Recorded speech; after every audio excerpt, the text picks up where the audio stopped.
Hey everyone, ready to dive into a year's worth of marketing gold? Sounds intriguing. What do we have today? We're cracking open Startup Yearbook Vol.2.pdf. Oh, I've heard good things about that one. And let me tell you, this isn't your typical dry business book.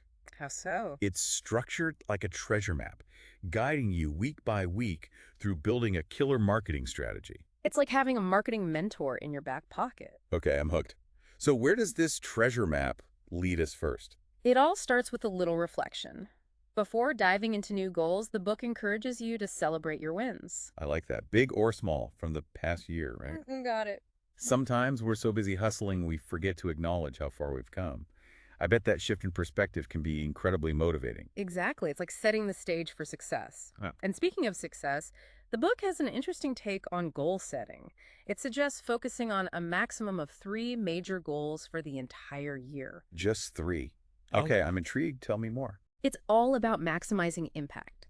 Instead of spreading yourself thin across a dozen different objectives, you can channel your energy into achieving those 3 game-changing goals. So it's about choosing quality over quantity, even when it comes to our aspirations. You could say that. I can get behind that. Yeah. Now, once we've got our goals locked in, what's the next step on this marketing treasure map?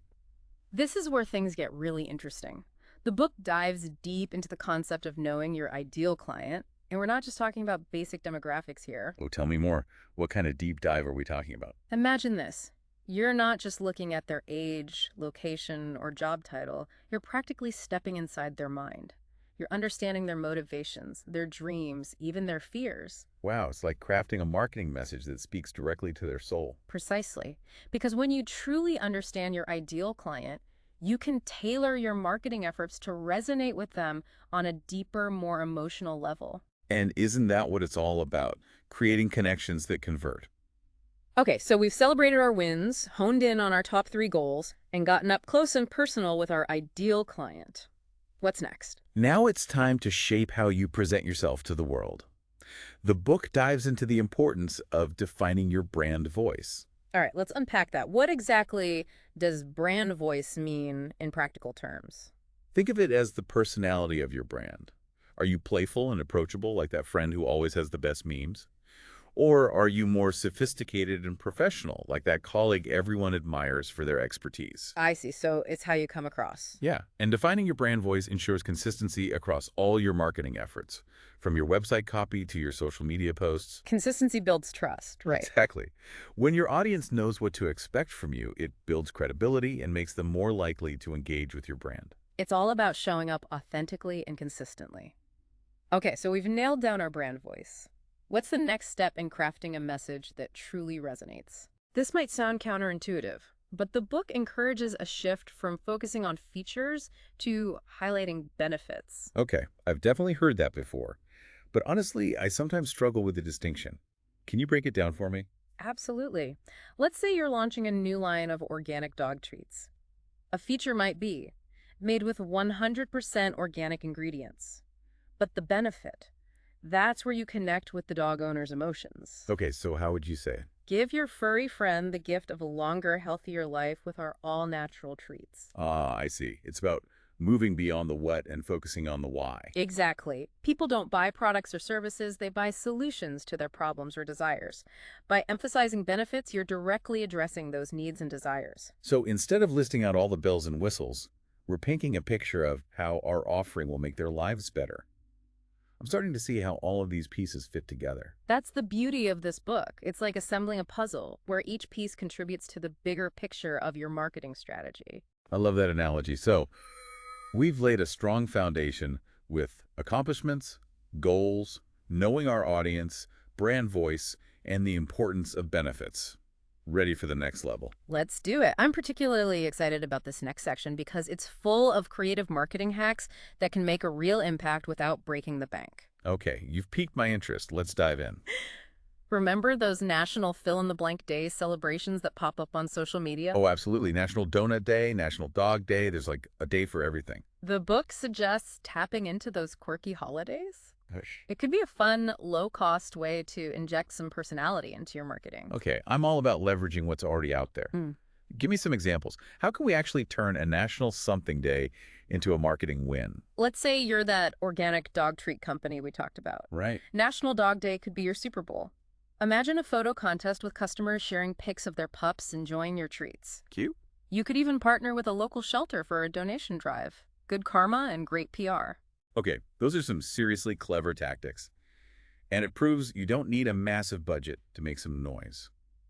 What else does this treasure chest of marketing hacks hold? This next one is all about tapping into your creative genius.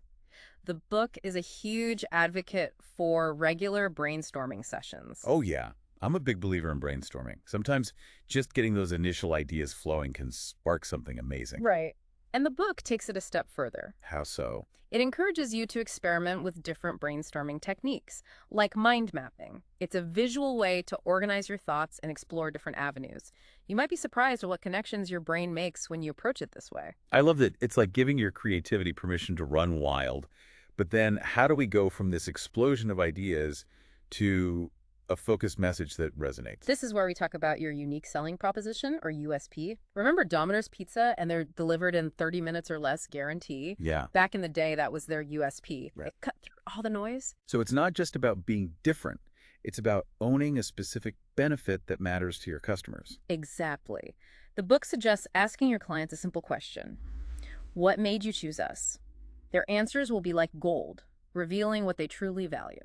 Brilliant. Customer feedback is invaluable. Yeah. So once we've unearthed our USP, how do we shout it from the rooftops? That's where your marketing message comes in, and the book offers some really smart advice here. Focus on just one compelling benefit in each piece of marketing material. Okay, less is more. Exactly. Mhm. Don't overwhelm people with a laundry list of features. Choose the one benefit that packs the biggest punch for that specific audience and let it shine. Okay, makes sense. Don't bury the lead, right? Now, let's say we've crafted this brilliant, benefit-driven marketing message. What happens next? This next stage is crucial, testing and refining. Okay. And this applies not only to your marketing campaigns, but also to your product or service itself. So it's about constantly checking in, analyzing what's working, and being open to making adjustments along the way. Precisely. The marketing landscape is constantly evolving, and your offerings should evolve with it. Remember the infamous Tropicana orange juice rebrand? Oh, wow. They opted for a sleek, minimalist design, which, while modern, completely stripped away the familiar orange imagery, Yeah. and it led to a massive sales drop. Oh, wow. I vaguely remember that. A hard lesson in color psychology. Exactly. So whether it's tweaking your website copy, experimenting with different social media strategies, or even refining your product based on customer feedback, that continuous optimization is key. It's about being adaptable and responsive. Now, you mentioned the importance of reviewing our marketing efforts. How often are we talking about here? The book is a huge advocate for regular reviews, and Yeah. not just at the end of the year. Okay. Think quarterly, even monthly, depending on how quickly things move in your industry. Yeah. Remember that 80-20 rule we talked about earlier? Yeah. This is where it comes into play. Okay, remind me how that applies here. During those reviews, you're analyzing your data and identifying your top performing 20%, the marketing activities that are generating the most bang for your buck. Are certain social media platforms consistently driving more traffic to your website? Is a particular type of content generating more leads? Focus on those power players. So instead of spreading ourselves thin, trying to be everywhere at once, we double down on what's working. I like it. But Right. what about those things that just aren't moving the needle? That's equally important. Okay. Analyze those two. Figure out why they're not working. Was it a timing issue? Was the messaging off? By understanding your wins and losses, you make smarter decisions moving forward. It's all about turning every experience into a learning opportunity. Now, along with these regular reviews, what else can we do to set ourselves up for marketing success? The book emphasizes the importance of looking ahead. Okay. Take those insights you've gained throughout the year and use them to shape your marketing activities for the future. Have your goals evolved? Is your target audience shifting? What new trends are emerging in your industry? It's about anticipating what's next and staying ahead of the curve. Exactly, and don't be afraid to be bold and experiment with new ideas. The marketing landscape rewards those who are willing to try new things. I'm all about embracing the spirit of experimentation. Now, before we move on, I have a question about something you mentioned earlier, outsourcing. It's something I've been grappling with in my own business. Yeah, it's such a common struggle, isn't it? It is. We want to be involved in every aspect of our business, but that can lead to burnout and, frankly, inefficiency. Tell me about it. I often find myself bogged down in the weeds of social media scheduling or trying to design my own graphics when I should be focusing on the big picture strategy stuff. And that's where outsourcing can be a game changer. Okay. Remember Pareto again. Yeah. It's about identifying those tasks that are eating up your time but aren't necessarily the best use of your unique skills. Imagine handing those off to a pro, a social media whiz, a graphic designer, a virtual assistant who loves wrangling spreadsheets. It's like building my own A-team. I'd be free to focus on what I do best. Crafting the vision, connecting with my audience, and letting my creativity flow. Exactly. And you don't need a huge budget to get started. There are so many talented freelancers and virtual assistants out there who can provide support on a project basis. Okay, that's a huge weight off my shoulders. Yeah. Now, I want to circle back to something we've touched on throughout this deep dive. Yeah. The importance of staying adaptable. This marketing landscape is always changing, right? It's like navigating by the stars. You've got your North Star to guide you, but you need to be ready to adjust your sails as the winds change. Right. This book constantly reinforces that idea. Track your results, analyze what's working, and don't be afraid to pivot. It's easy to get stuck in our ways, even in the name of consistency, but sometimes shaking things up is the smartest move. Absolutely. And one of the best ways to stay ahead of the curve is to stay curious. Connect with other entrepreneurs, soak up knowledge like a sponge, and never underestimate the power of a fresh perspective. Remember, the most successful marketers are lifelong learners. I love that it's like we're all students in this ever-evolving world of marketing. So before we wrap up our deep dive into Startup Yearbook Vol.2.pdf, what's one final piece of advice for our listeners, something they can implement today to elevate their marketing game? I'd say choose one nugget of wisdom from everything we've discussed. Yeah. Just one. Right. Maybe it's finally defining your brand voice, brainstorming content around an upcoming national holiday, or identifying that one social media platform where your ideal client is hanging out. Make it actionable and make it happen this week. Tiny tweaks can lead to big transformations. This has been such an incredible journey through the pages of Startup Yearbook Vol.2.pdf.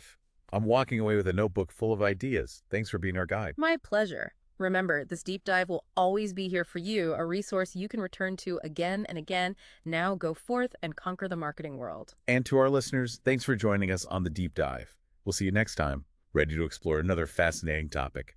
Until then, happy marketing.